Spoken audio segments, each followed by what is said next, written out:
ग्रामपंचायत कर्मचारी महासंघाचा पाचोरा येथे मेळावा उत्साहात संपन्न झाला। पाचोरा तालुक्यातील रामदेव लॉन्स येथे ग्रामपंचायत कर्मचारी महासंघाचा मेळावा घेऊन कर्मचाऱ्यांच्या विविध समस्यांवर चर्चा करून या संदर्भात जिल्ह्यावर मोठं आंदोलन करून सोडवण्याचा निर्धार करण्यात आला आहे। तसेच पाचोरा खालीलप्रमाणे तालुका महासंघाच्या पदाधिकाऱ्यांची नियुक्ती करण्यात आली आहे। पाचोरा तालुका अध्यक्षपदी सुनील निकम तसेच जिल्हा प्रसिद्धी प्रमुख म्हणून पत्रकार चंदूभाऊ खरे, उपतालुका अध्यक्ष निलेश कोल्हे, सचिव चेतन राजपूत, सहसचिव गौतम साळवी, सहखणीसदार प्रवीण चौधरी यांची निवड जिल्हा अध्यक्ष संतोष खरे व उपअध्यक्ष राजेंद्र खरे भाऊ यांनी केली असून पुढील कार्यासाठी त्यांना शुभेच्छा देण्यात आल्या। तसेच या मेळाव्यात मोठ्या संख्येने कर्मचारी उपस्थित होते। कार्यक्रमाचं सूत्रसंचालन सुनील निकम यांनी केलं तर कार्यक्रम यशस्वीतेसाठी चेतन राजपूत, निलेश गोपाल यांनी परिश्रम घेतले। चालू केलेली आहे, त्या अनुषंगाने आपण काम जोरात चालू केलेलं आहे। बंधूंनो, येणारा काळ, या काळामध्ये आपल्याला घरी बसून चालणार नाही, कारण आपण बऱ्याच वेळा आपण मागण्या केल्या आहेत, त्या मागण्याला आपल्या मागण्यांना सरकार दाद देत नाही, तर त्या मागण्या हिसकावून कसं घ्यायचं याचं नियोजन आता आपल्या राज्य कार्यकारिणीने केलं आहे।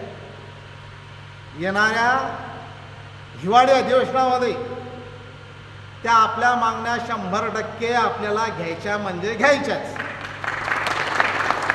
त्या कोणत्याही असो।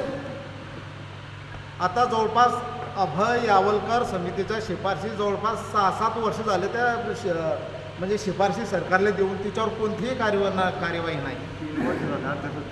नुसता अभ्यासच चालू आहे, नुसता अभ्यास चालू आहे म्हणता। फडणवीस सरकारच्या काळात कोणत्याच म्हणजे कामगाराला न्याय मिळाला नाही।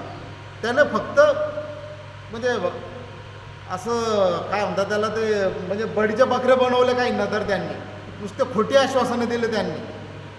तर मित्रांनो, आपल्याला आता थांबून चालणार नाही, आपल्याला पळावं लागेल, आलं का लक्षात?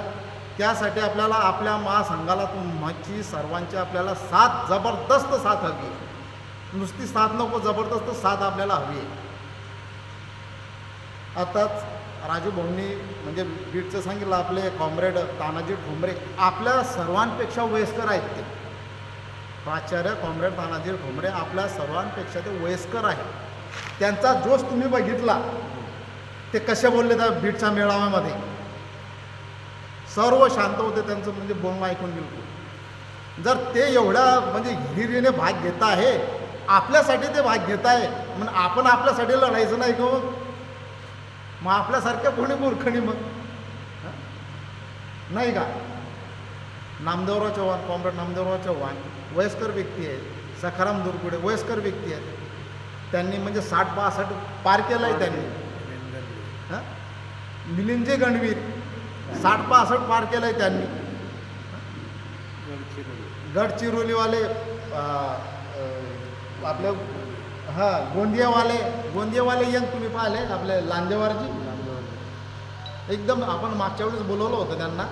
तर बंधूंनो, हा मेळाव्याचा उद्देश असा आहे की आपल्याला राज्यकारिणीच्या आदेशान्वये प्रत्येक तालुक्यात मेळावा घेऊन जिल्ह्याला एक सर्वात मोठा भव्य दिव्य असा मेळावा आपल्याला घ्यायचा।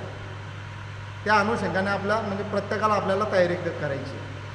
त्या मेळाव्यामध्ये याच्यापेक्षा दुप्पट आपल्या तालुक्याची उपस्थिती त्यामध्ये पाहिजे आपल्याला। त्या अनुषंगाने तालुका कार्यकारिणीला माझी विनंती आहे की तुम्ही त्याप्रमाणे कामाला लागायचं। AB न्यूज मराठीसाठी प्रतिनिधी चंदू खरे, पाचोरा।